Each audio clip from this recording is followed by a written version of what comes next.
Today we're going to be talking about Business Central workflows and Power Automate and how both can help you with automating tasks, but each will have its strength, of course. This session will break down when to use Business Central built-in workflows and when Power Automate offers more flexibility. We will show you some examples for leveraging workflows in your day-to-day processes, and we'll talk about how Power Automate can enhance your processes, connect you with other apps, and handle more complex automation needs. So we will review workflows based on these topics that we have here. We'll start with what to use workflows for, right? What are the main areas that we can use workflows? We will show you some examples for each area that those workflows are used for, and when to use Business Central workflows and when to use Power Automate workflows. We will focus on a little more on approval workflows, and we'll talk about differences between Power Automate and Business Central workflows. And last but not least, we'll talk about pros and cons of both Power Automate workflows as well as pros and cons of Business Central workflows. Before we do that, a little bit about myself. I'm Theo Kirsten. I'm a principal consultant here at Stoneridge Software. I have a long history in Nav and Business Central. I started in the Netherlands, where I'm originally from, before Microsoft acquired Navision, the predecessor of Business Central, back in 2002. My background is in accounting, but lately I've spent a lot of time on the Power Platform and leveraging that with Business Central. So before we start looking into workflows in Business Central, we looked at the definition of a workflow in Wikipedia. Right, so if you look at that, it says that a workflow is a generic term for orchestrated and repeatable patterns, and it will talk a little further on also about the sequence of operations. So when you look at a workflow like that in general, it refers to most of the activities that probably you and your colleagues are doing on a daily basis within your organization, right? But what we're talking about today, when we talk about workflows, is how those are used to automate execution of some tasks, or how a workflow can enforce you to follow certain patterns and sequences of operations. So with that, we'll have a look at the 6 different types of workflows that we have identified. There's more types, but these are the main types that I want to hit on today. So we start looking at notification workflows, right? I think of new sales orders or something like that has been released, or customer is blocked, those kind of notifications. We'll look at credit limit exceed workflows, how to handle those. We'll look at new records workflows. Think of when a new item or a new customer is introduced within your organization, workflows for that. Some automation workflows, could be all kind of different types of automations. We'll look at validation workflows, mainly validating of fields being populated, and we'll have a deeper dive into our approval workflows. Before we do that, to take the deeper dive, I would like to ask you if you have any examples of what you're using workflows for today within your organization. Please put that in the chat. Think of anything that you do with workflows, whether that's a Business Central workflow, a Power Automate workflow, or maybe you have built something completely custom, right? Put it in the chat. Let us know what you're doing today. If you can't think of anything, or if you're not using any of these today, let us know what you're looking for, right? Maybe that's why you come to this session. What kind of a workflow are you thinking about that you maybe wanted to do later when you want to bring this back when you get back into the office. So with that, we'll show you some examples of some of these workflows that we have here on the screen, the 6 different areas, and we will talk about our experience with these types of workflows. So starting with those notification workflows, starting with my favorite one actually here is when somebody in your organization is posting a customer payment, so they're processing a journal line or a deposit, and they're not applying that payment to an open entry, an open invoice from that customer, maybe you want to show them a message, right? Of course, it can happen, but that you don't want to apply it, but you can let them know, hey, are you sure you want to process this payment without applying it to an open invoice? Another notification you can think of is a new vendor that's being created. Somebody in Business Central is creating a new vendor. Maybe you want to let somebody else know that, hey, somebody's creating a vendor. You're probably going to pay this vendor, so maybe you want to have a look at that.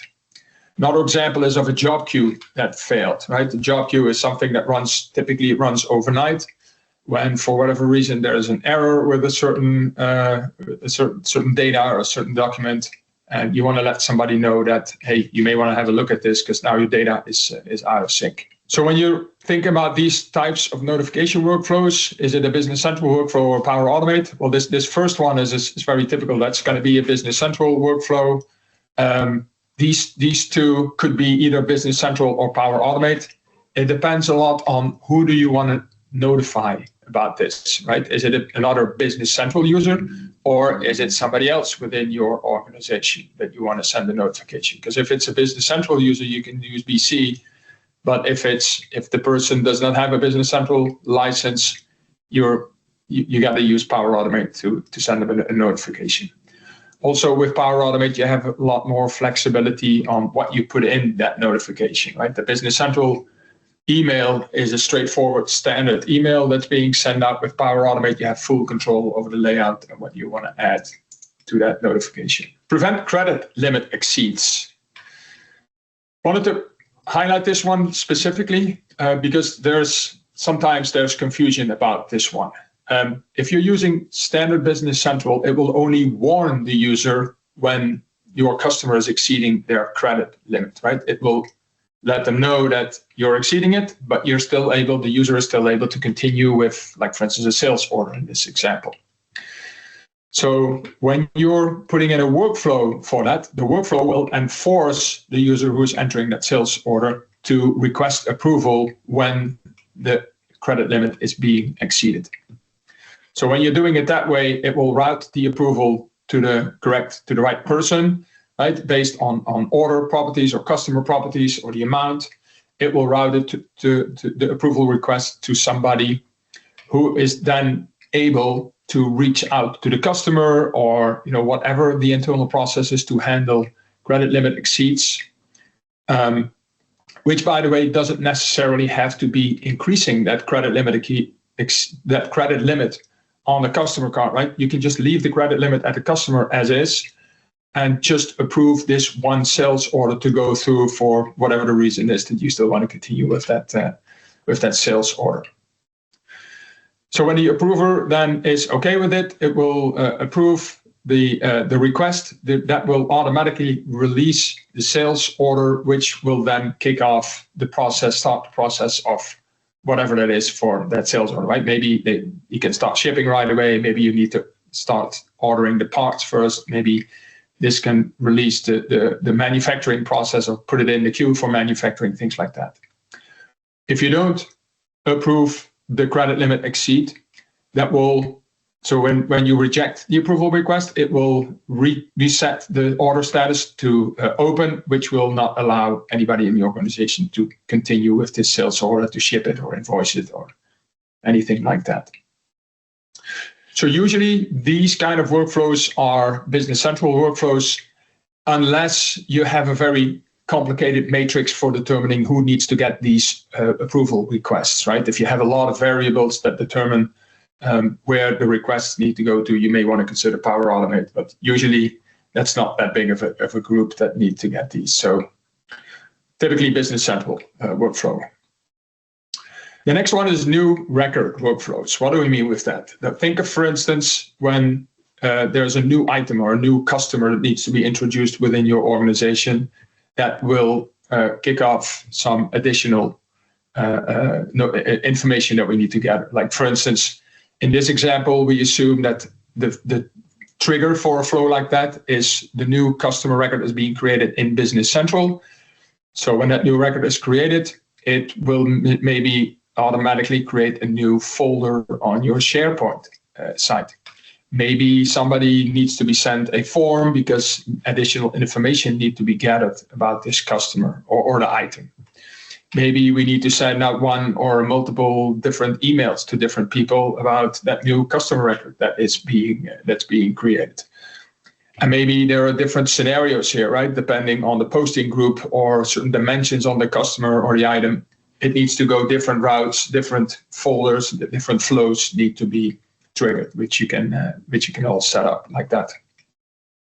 And many times we see these kind of workflows, by the way, combined with validation workflows or maybe even approval workflows. So think of these different types of workflows many times can be combined or put in sequence, right? First you do the validations, then the new record workflow, and then maybe an approval, things like that. In this example, we are the process starts with a customer card that's being created in Business Central. But some organizations will have another application for, like CRM, prospect, or sales type functions. And once that prospect should become a customer, then your organization needs this additional information, and that's what's triggering off this workflow. Usually, these kind of workflows will be Power Automate workflows, right? Because it will you're putting different applications together. You're combining SharePoint with Forms, with Outlook emails, with a CRM application. Only if everything is inside Business Central, like you're kicking off a Business Central validation, you're doing a Business Central approval process, all part of this workflow, then this could be a Business Central workflow, but usually Power Automate. Next type of workflow is an automation workflows. We'll think of, for instance, sales orders automatically being invoiced, right? So you have a bunch of sales orders sitting out there, and instead of somebody going in, open up those sales orders one by one and posting the sales invoice, you want to have all those orders that are shipped by the warehouse during the day, at night, overnight, you want to post automatically the sales invoice for all of those. That's where you can put in an automation, a workflow that will do that for you, so that the next morning all those posted sales invoices are ready. And maybe then another workflow kicks in that says, for all these posted invoices, we're going to check if the customer has an email address where we can send those to, and it send those emails with the PDF attachments to those emails, so that they're automatically being sent out by these workflows, these types of workflows.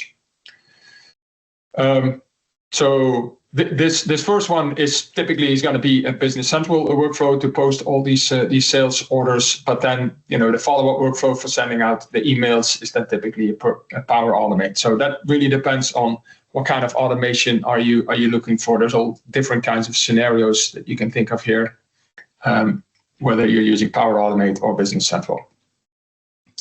Another type of automation is your AP automation, right? We see more and more organizations looking at AP automation solutions. Think of it this way, that you have an email box, whether that's a specific person or a shared email box. When a new email arrives in that email box, it's being monitored by a workflow. It will pick up that new email. It will look if there is a PDF attachment. If there is one, it will use OCR, optical character recognitions, to extract the data from it. Right? It will look at who's the vendor, what are the properties, the invoice number, what is the total amount, things like that. And based on that data, it can create automatically a new purchase invoice for you in Business Central. It will know who the vendor is, know the dates, invoice number, the amounts, and it will automatically add that PDF attachment in BC, so that you have everybody in Business Central will have that at their fingertips. Now, next, again, you want to combine a workflow like this with an approval workflow, because if a workflow automatically creates an invoice in your system, before that's being posted and paid, you want somebody to look at that invoice. So you're kicking off an approval process for that, and then once the invoice is posted, it will have that attachment also automatically in the record in Business Central, so everything is automatically there. If you build something like this, you can do this yourself in Power Automate. If you want, we've done a presentation here at a previous Connect session, so we can send you the details or a link to that presentation if you want to have a look at that, how to build that yourself. Or ask us. We have templates for setting that up in Power Automate. Or there's also in Business Central, there's a link that you can set up with ReadSoft Online, or Kofax as it's now called, or maybe it has even changed by now the name. So then you'll be using Business Central workflows instead of Power Automate here, or like an add-on, like for instance, Continia has an add-on that has everything built in with Business Central workflows to handle that type of AP automation. The next one is validation workflows. With validation workflows, we mean usually we mean like validating or checking that fields are populated, right? So on a purchase invoice, for instance, we want to make sure that a department code is always entered for whatever the reason is, right? Maybe the GL account needs that. Maybe your approval process is based on the department. So you want to make sure that that field is populated then for multiple purposes. Similar kind of example is on a sales order. You can set that up that an external document number is mandatory on each sales order. That puts that nice asterisk next to the field. But keep in mind, users are still able to submit that sales order, release the sales order without an external document number on there. Only when you start posting against the sales order, that's when the system will validate that or verify that and say, hey, there's no external document number, so I won't allow you to post it. And guess who's usually the first one who posts anything against the sales order? It's the shipping department, your warehouse.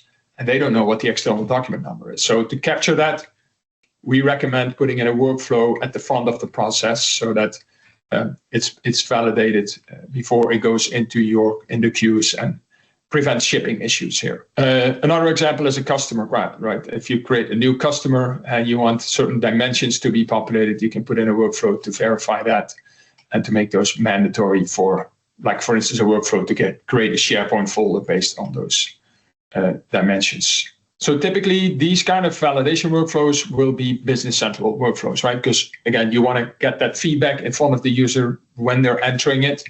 So that's where Business Central workflows are the most effective. You can do it with Power Automate if there's more complicated checking and validation that needs to happen in the background. You want to build that in Power Automate, but then you can send the user an email, so they'll get the feedback a little later instead of right when they're trying to submit that new record that you've just entered now. And last but not least, the approval workflows. So we'll start with looking at Business Central approval workflows from a higher level at least. When you're putting in Business Central approval workflows, that will force the users to create or to submit, for instance, an approval request when they created a new purchase order.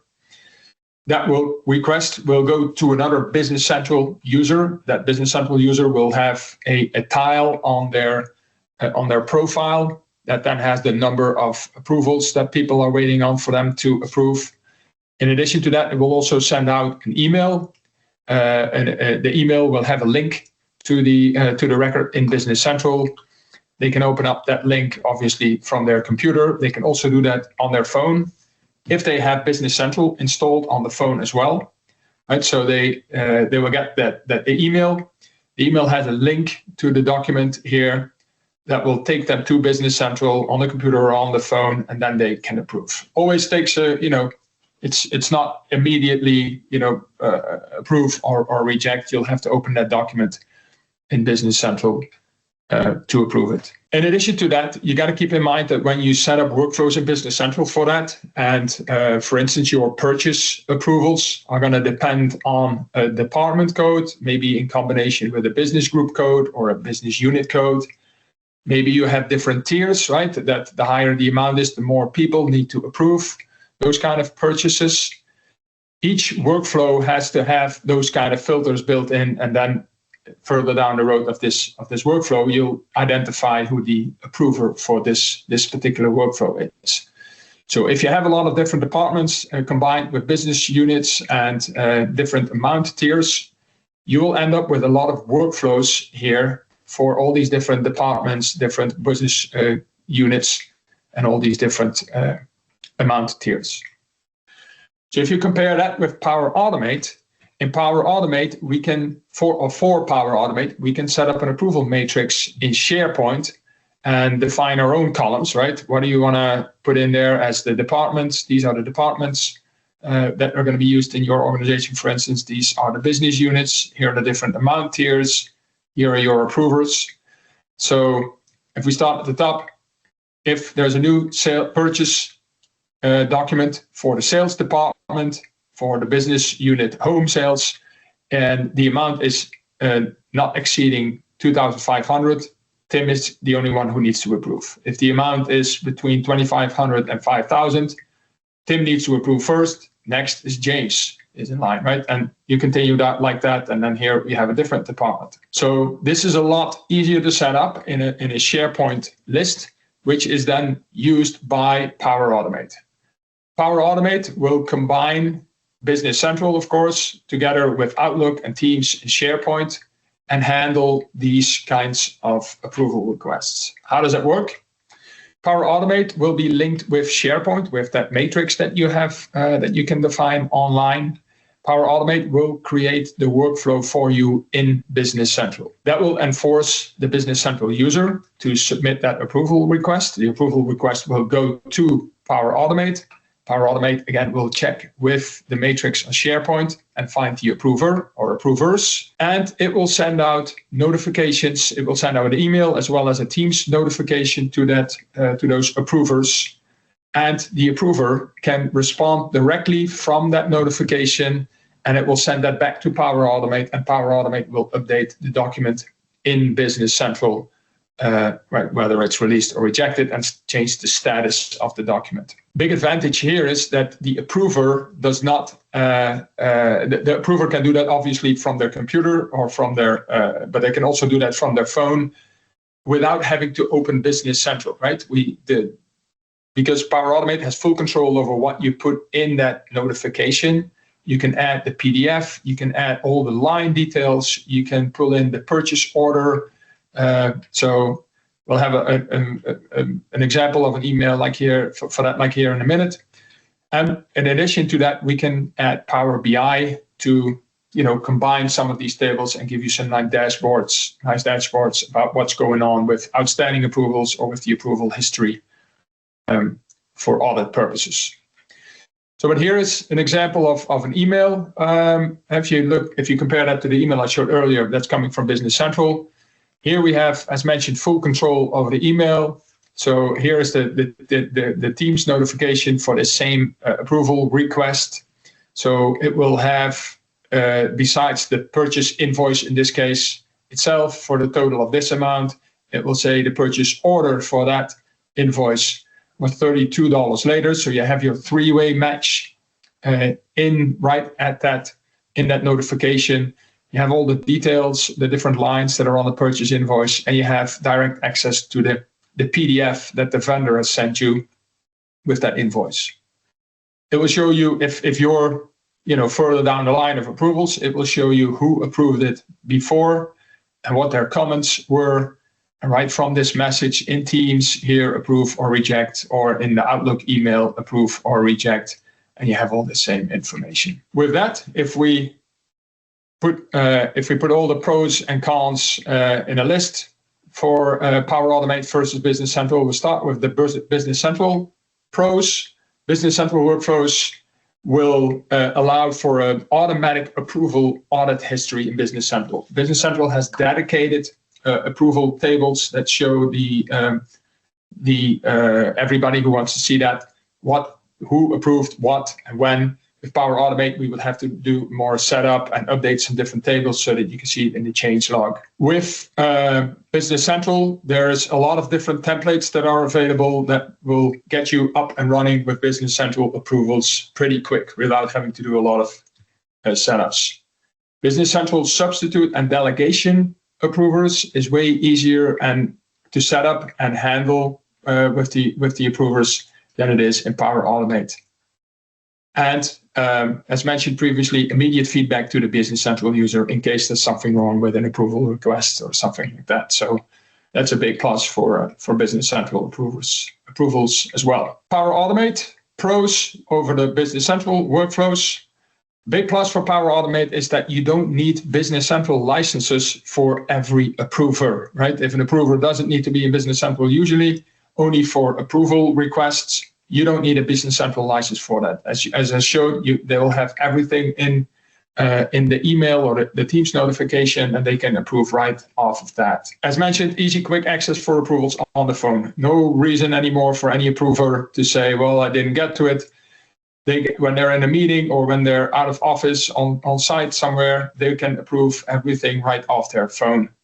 On that phone or anywhere, however they pull up that notification, they'll have the attachment of the attachments that you've put into Business Central are also showing in the notifications. Easy maintenance of approval matrix, right? If you have a more complex setup of like departments or whatever triggers the different approvals for you, it's easy to set it up and maintain that compared to all the different workflows that need to be set up in Business Central.